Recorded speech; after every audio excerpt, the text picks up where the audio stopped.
Senator Amy Klobuchar paid a visit to Bemidji earlier today to get an assessment of the damage received from the June 21st storm and what efforts can be made by federal officials to help with recovery efforts.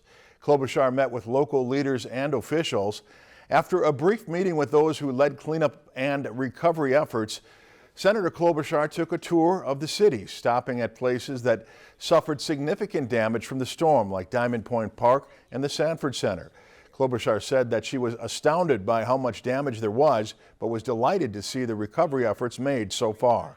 To think that 9 million trees have been lost, so many homes damaged, nearly every home suffering some damage. And one of my most amazing moments was to look at these yards where people had trees just cut down, stumps in the yard, all ready to be taken away, but they were still mowing their lawn, they were still taking care of their house, they still had their kids' bike out there now, and it just makes you see this kind of pride in Bemidji Strong. Klobuchar says she, along with Senator Tina Smith and Representative Pete Stauber, are working diligently to secure FEMA funding for the area. Right now, 75% of infrastructure damage would be reimbursed, but FEMA funds would help with the other 25%. If the area doesn't qualify, Klobuchar is confident the state can help cover the cost. One of the things about Minnesota, through many, many governors, we have set up this fund that's a backup.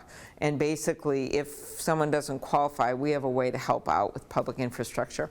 All that being said, there's still a tremendous amount of damage to people's homes, and just to hear all of the funds that have been set up and how the community is pitching in, I just want to make sure Bemidji is every bit as strong as it was before and even stronger. And so the more people can stick with it and stay here and get us through this time, we're going to emerge really strong out the other end. Bemidji Mayor George Prince says although the exact amount is still unknown, the storm caused potentially over $1 million in damages. Even though the city and county are getting reimbursed for 75% of those costs, Prince added that the 25% that is still remaining will be a very hefty price to pay.